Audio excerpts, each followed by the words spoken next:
Thank you for joining. Good afternoon. My name is Rich Renner, and my name's Gage Orsburn. We both work at OneSource Integrations. And we are predominantly a consulting company, which recently decided we were going to be a software company. Our business is network testing, network automation.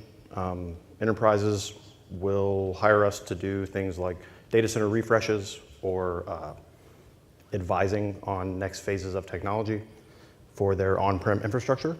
One of the challenges that we've had in that business model is being able to provide certainty around automation strategies or tooling that we recommend.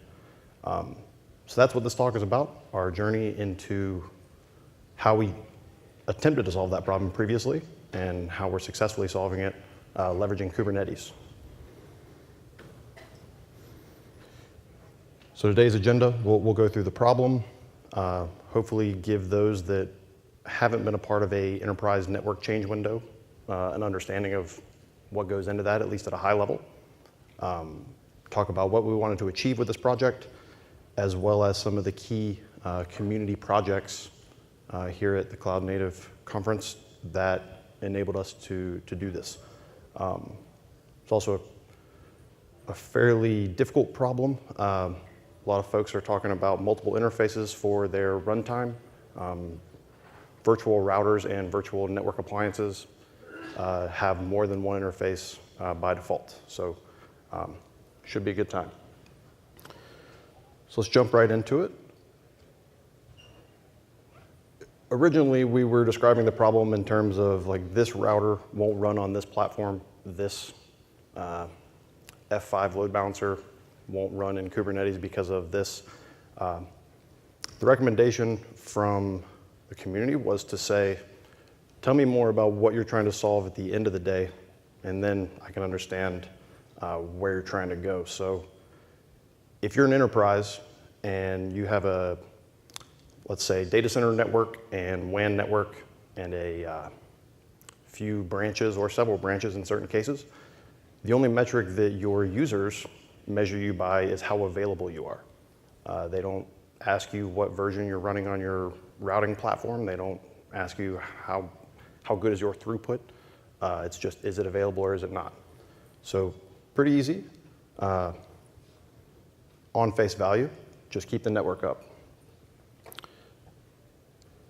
So let's quickly try to gain some understanding about what it is that I'm talking about with a change control process, or saw on the attendee list a lot of the vendor names, so I'm sure you guys will be very familiar with this, but get everybody on the same page here. In most cases, what will happen is a customer of the business wants to make a change for one reason or another, either to enhance security, to allow a new service, to implement a new service.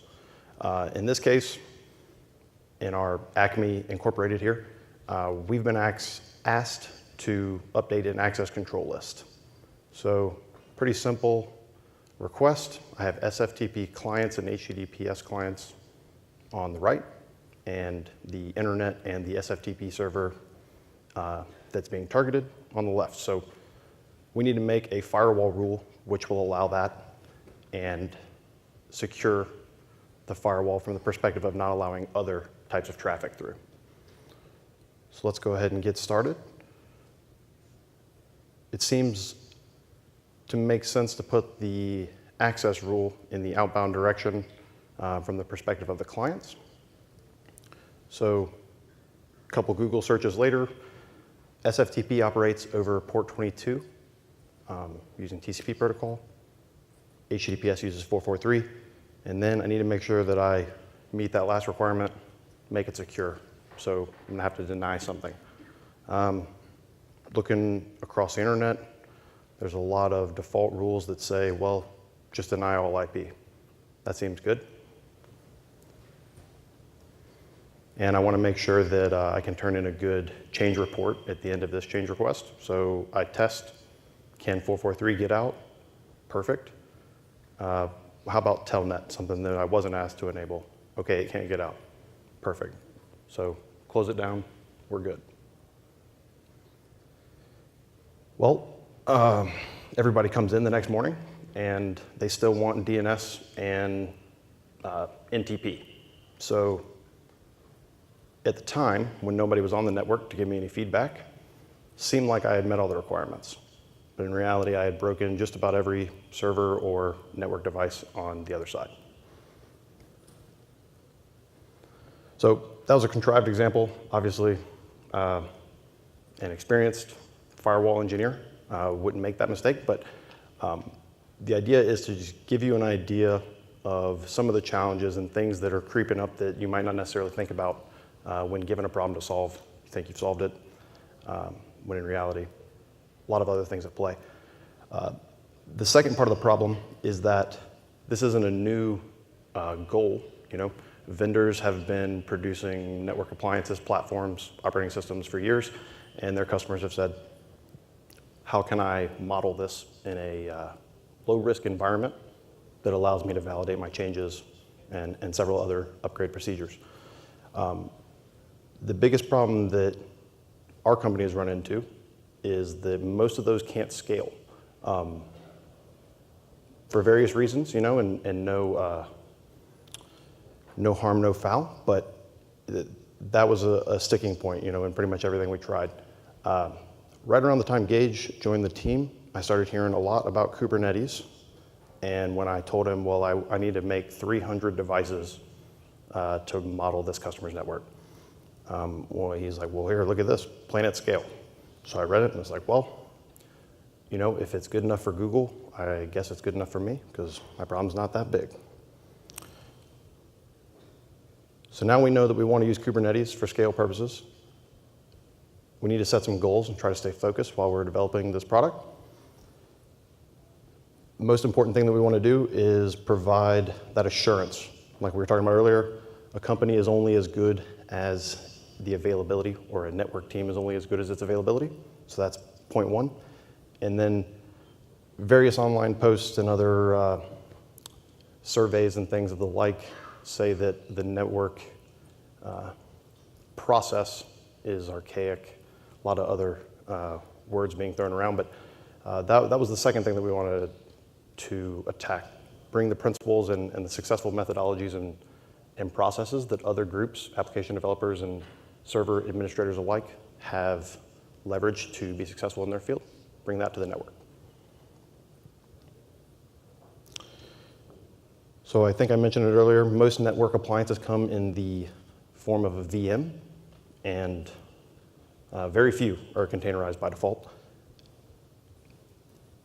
In addition to that, while customers are asking for it and the answer is being replied, or the vendors are providing solutions rather, the ecosystem could use some growth. I mean, there's just a lot of tools that will help you produce changes in your production environment, but there doesn't seem to be as much focus around the validation and the pipeline that gets you to that production change.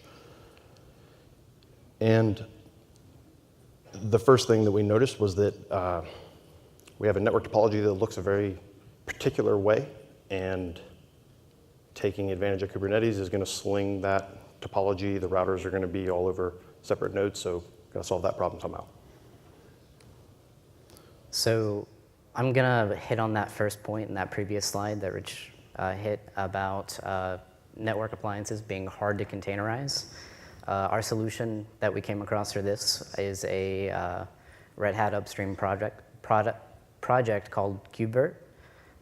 Git repos in the slides along with a demo. It's I'll just give like a brief kind of description of it. So it's really just a Kubernetes add-on that adds a few custom resource definitions. Mainly we're adding in virtual machines and virtual machine instances so that we can enable VM workloads whenever we need them, right? KubeVirt kind of allows us to do some cool things with converged infrastructure so that we can put Kubernetes or OpenShift on bare metal and still run our VM workloads as we need. There's some cool talk and cool stuff going on in the community. For instance, there was an issue, and there's been some examples out there about putting Kubernetes on top of KubeVirt, so you're kind of running like Kubernetes on top of Kubernetes. Real interesting stuff. So doing a lot of Kubernetes and OpenShift consulting, I noticed that just about every customer is using some software that they don't control, using some software through a vendor. Or they're running products like legacy applications that they're just not ready or able to containerize just yet. This is especially true for network appliances. A few vendors have containerized their appliances, but many are still VMs. It's great when the vendors already have containerized their appliances because we're running Kubernetes. Kubernetes is great at orchestrating containers, so we don't, there's no action for us to do there. What's really cool about this KubeVirt setup is that it allows us to run both VM appliances as well as containerized applications as they get released. Let's go to the next slide. So another good project that's in the community is the Containerized Data Importer, otherwise known as CDI. It's essentially a, it kind of abstracts away importing images into PVCs and enables things like cloning that you typically have in a VM environment, but we don't quite have in Kubernetes. Typically, for things like CI/CD, we don't really care much about state for virtual routers. Towards the end of our pipeline run, the virtual router is just going to die down anyway. So we typically use container disks to do that. But there are some instances where we want to be able to power off our virtual router and then power it back on, and it kind of have that same state, or have a router that's kind of fixed in a state without us having to provision it. So example of that is Rich earlier mentioned if we have 300 virtual routers, it's cool that Kubernetes can orchestrate all those routers for me, but it's going to take a while to provision all those guys. There's 300 of them. So that might be an instance where we want to use CDI. Another cool thing that we've done is we use KubeVirt. KubeVirt has a little bridge mechanism that it uses to pass the IP address from the pod directly to the VM. And we kind of hooked onto that and added in DHCP options so that we can leverage some stuff like automatically bootstrapping our routers with, say, SSH config, or say we want to be testing like ZTP, stuff like that. You can kind of see an example of this in the slides. And that's kind of all I'm going to talk about KubeVirt. If you're interested in it, there's one more session that's on Thursday. Go to it. I encourage it, or I recommend it if you're interested.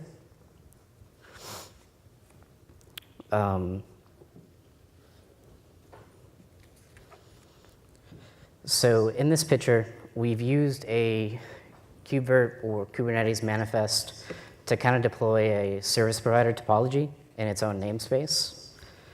After we actually deploy it, as you can see, we have this new object called a VMI, which is a virtual machine instance. We got a virtual machine instance for every one of our routers. They each got their own IP. They all got scheduled to different nodes wherever there was capacity to schedule them. And then here's a view of the pods where you can kind of see the same thing. If you notice, the pods kind of match up one-to-one with the VMIs. except you notice there's three containers at the top.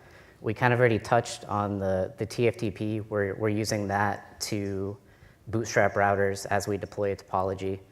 OCServe is Open Connect Server. We're typically using that whenever we want to allow ingress into our Kubernetes cluster. And we can leverage things like Kubernetes network policy to kind of like lock that down and control what can access what. The last thing there is the metadata server. And if you've ever used EC2, I believe there is a or AWS, which most of you probably have, there is a 169.169 something address that you can query, and it'll give you metadata and information about your servers. And this is useful for stuff like say whenever we're installing OpenShift on AWS, the OpenShift installer actually uses this to gather information about my nodes. What we typically use it for is, the service kind of mirrors that, and what we typically use it for is to provide us kind of like a dynamic inventory, so that we're not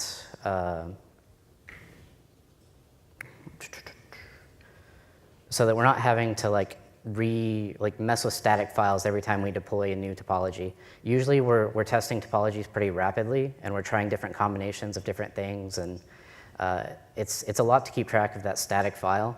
So we try to do as much dynamically as possible. And with that, I'm going to give it back to Rich to talk a little bit about how we conquer some of the CNI and networking problems to accomplish this. Sure. Thanks, Gage. Just to recap, I guess, from the perspective of the network engineer, at this point, I now have the ability to provision as many routers as is required. I can also set up the initial bootstrap of those. So I've already probably saved a day in my change preparation or validation efforts. So big thanks to the KubeVirt guys, if anybody's here. Definitely a key component to what we're trying to achieve. So this is our first time talking at KubeCon, and in watching all of the other videos on the internet, it seems like it is an unspoken rule that you have to quote Kelsey Hightower or have a tweet from him or something. So he doesn't talk about network automation, change control, and CI/CD pipelines in that context very often, but he does mention that multiple interfaces is hard. He is not wrong. It was a problem that we thought we would solve in a week, and I think it took several months before it was actually all settled. So why is this hard? Well, by default, if I were to spin up a Kubernetes cluster and spin up all these routers, that would work, except they would only be provisioned that single Kubernetes allocated address and interface. So some of the appliances actually would not even boot as a result of that. So Multus seems to be a pretty popular network plumbing frontrunner. I haven't checked in on the SIG group and where they're heading in the long run, but we've certainly been happy with it. And I think it has applications outside of the context that we're speaking of. There's certainly a lot of like service VMs and other virtual network forwarding applications that are in the hunt for multiple interfaces. So we'll walk through how we're leveraging that and some of the specifics around the configuration. So the mechanism to get more interfaces associated in a particular pod's network namespace is an annotation. I think that this is just due to the youth of the project, and eventually will be part of like the actual spec and not be a custom resource. But for the time being, we have to use this network attachment definition to let the provisioner know, or the orchestrator, kubelet in this case, like what is the interface connectivity, and in some cases addressing that we want to use. In our case, we didn't know that we were going to write a CNI. I guess naively, I thought that we would use Multus and a community-provided plugin, and like I said, a week's time, we'll be out of there, onto the fun stuff of validating network topologies and magic, all kinds of other things.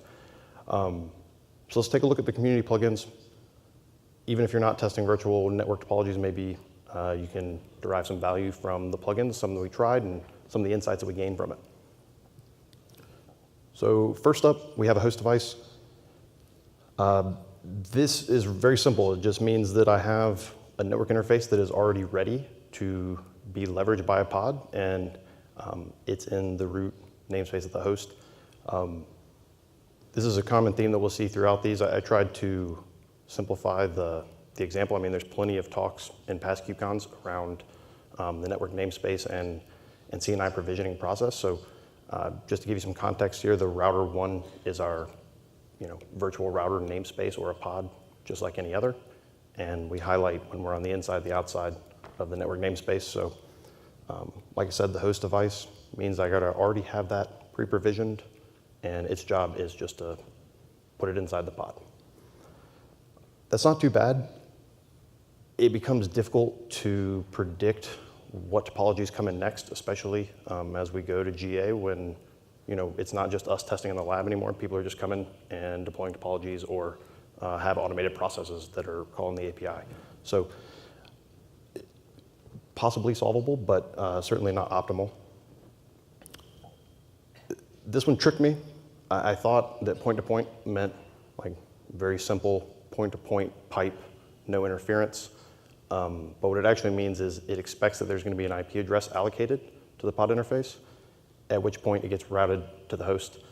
That wasn't optimal because we have no idea what the interface IP address is of that router, and hopefully the customer is leveraging some sort of configuration management tooling once they have their router bootstrapped to assign that. So wasn't able to take advantage of that.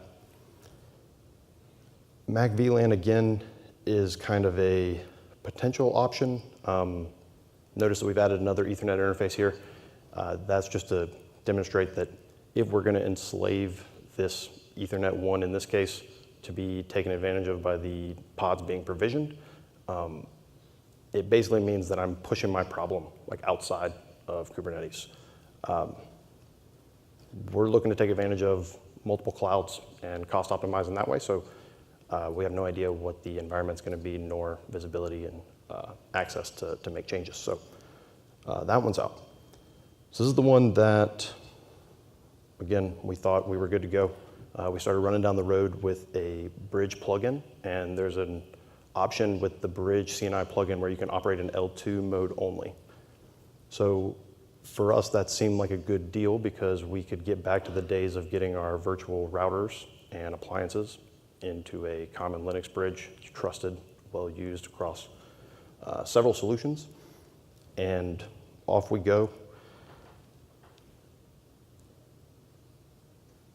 We started to run into a few problems after we left 3 nodes, and once we got into 8 to 10 routers with this approach. One of our first test topologies was a VXLAN implementation, which happened to leverage some broadcast and multicast traffic. And after a little while of running and a few tests of like failing this node or failing that node, all of that broadcast domain traffic started to actually make it not usable because we were using ETH0 at the time. But point being,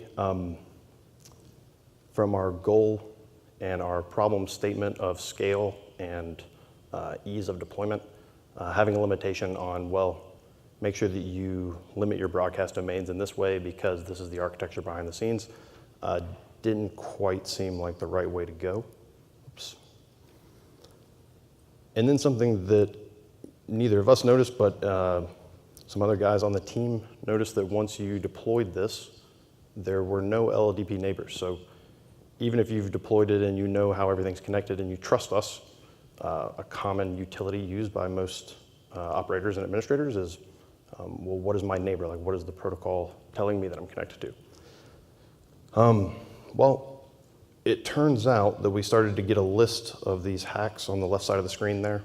The first of which was spanning tree. Anytime we were running something that talked spanning tree, that Linux bridge was interacting with that. So we took the cluster down one time by not knowing that, and eventually found out that we could disable it, which then again caused us to take the cluster down for a different reason. So that was a bad start, I guess, in general. We kept pushing forward, though. We thought, well, we can manage it, we can figure it out. We eventually found this lidp forwarding hack, which is something that had to be ran every time basically boot or new node was added. State of that was starting to get frustrating. And then we expanded our testing group to folks that had some WAN use cases, at which point we realized that we were eating the multicast flows from certain Linux bridges because they were out of state. And we had general MAC learning problems when we had multiple customers on the same cluster, and those MACs conflicted. So eventually we had a problem that we couldn't solve, which I'm actually thankful for, because already we had so many problems with the solution that we should have ditched it. But I don't know what that last one was, but I put it there just for remembrance. We'll fill it in one day if we ever come around to it. So as I'm sure you noticed on the original slide, some foreshadowing, we had to write our own CNI plugin for this product. And this is some information around how we did it and why we did it.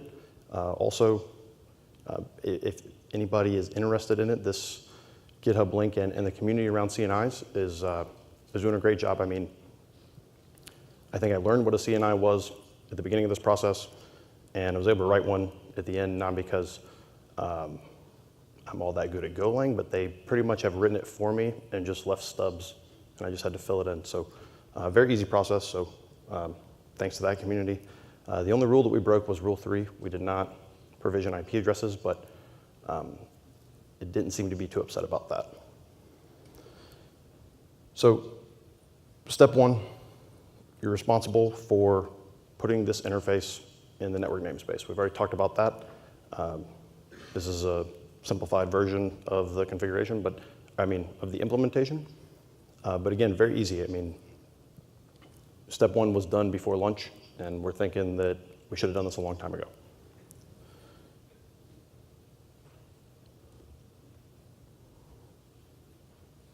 Okay, step 2, make any necessary changes to the host. So this is the part we've been waiting for.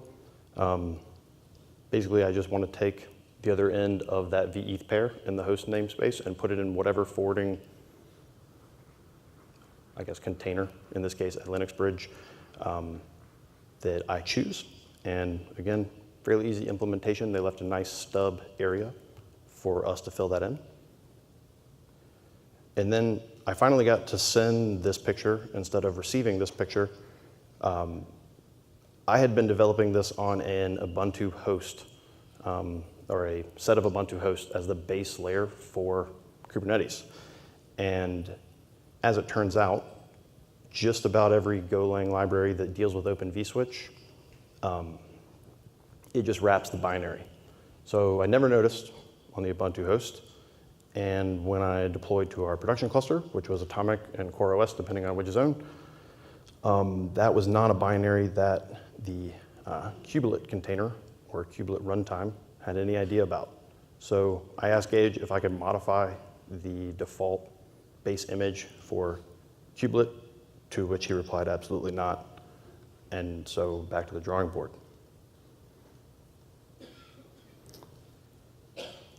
We will likely mention this in a couple of different ways. I don't know what you would call this other than stitching. Let's say that I did win the battle and we updated the Kubernetes or the Kubelet base container, and I'm allowed to use OVS VSCTL in it. The biggest problem that we hadn't tackled and didn't know really how to tackle was when a customer defines their topology, it looks like this, and they say, I have router 1 who is connected to router 2 on these interfaces, and somehow we got to figure out how to put that on the Kubernetes cluster. So If anybody has a better word than stitching, let me know after this, but network topology stitching is what we're calling it for now. So in the background, I'm feverishly, let's say, trying to figure out how to write open vSwitch database transactions. The other guys on the team are figuring out how to program these nodes. So the first example is when I have a router on a single node, and luckily its neighbor also gets provisioned on that same node. So our CNI is working perfectly, and provisioning vETH pairs, putting them into the host namespace, putting them into the correct bridge. And the same process happens for router 2. So the first thing to know is that by default, the Open vSwitch is a broadcast chamber. If you don't set it to mode secure or fail mode secure, it means that it allows all flows until you tell it not to allow the flow. And we wanted the reverse of that because we want to, as close as possible, represent a network topology the way that it is in real life. There aren't any Linux bridges in the middle of Ethernet cables or other interference. So fail by default, and let's program a flow that says this link can talk to this link. So that's what that second line is. OFCTL is the binary that's used for that. Again, all libraries wrap that binary too. It's a little bit cryptic at first, and I think the only way to really say it is that Open vSwitch, an application just like any other, has an internal index that it references these interfaces by. And so that's how this flow gets programmed. It's saying that on this bridge, if it comes in port 21, send it out port 11. So pretty simple and matches what we're looking to do almost exactly. So you do this, and that allows you to go in one direction, which is very strange until you realize that that's what's happening, because you'll see neighbors in one direction and not the other, or other such strange behavior, like ARPs resolving one direction but never leaving the bridge in the other direction. So just flip it, good to go. And again, same idea. I've used vETH names which match the router and the interface to kind of give you an idea of what's where, and then used open flow ports that match that router ID and interface index again for readability, but in reality it is not even close to this easy, and the biggest problem is just trying to wrangle in like what is connected to what at which layer. So local node programming, some challenge, not too bad. Going back to the scale aspect, we don't strive to have a lot of virtual routers on one node. There's a lot easier ways to achieve that. So now we got to figure out how to stitch these things together on remote nodes. So in this case, I'm going to have to use an external interface, ETH1. And the biggest point that I want to make in this case is that you have several options. You don't have to use VXLAN. We chose that for scale purposes, and all that's required is just selecting the remote node and saying, hey, there's going to be a key for each flow, and that is going to be how you determine. Similar to VLANs. Anybody's familiar with those. So you do this VXLAN tunnel. It's called the highway in both directions. And then just like before, you program a flow down which says, if I come in this port, set this VXLAN attribute ID, and then send it to this port. Well, node 2E1 is node 2E1's VXLAN tunnel. So we've just built that bridge, and now we're saying egress towards that. And all that port knows how to do is wrap it in VXLAN and send it to that IP. Likewise, in the reverse direction, just like before, doing the other side. So now let's try to understand how this frame is going to get from gig 1 on router 2 to router 1. When I first leave the interface, a standard Ethernet frame, and I'm forwarding based on the vEth pair that exists. When I hit the host side vEth pair, I do an OpenFlow rule lookup, which says, if I came in this port, send me to this port,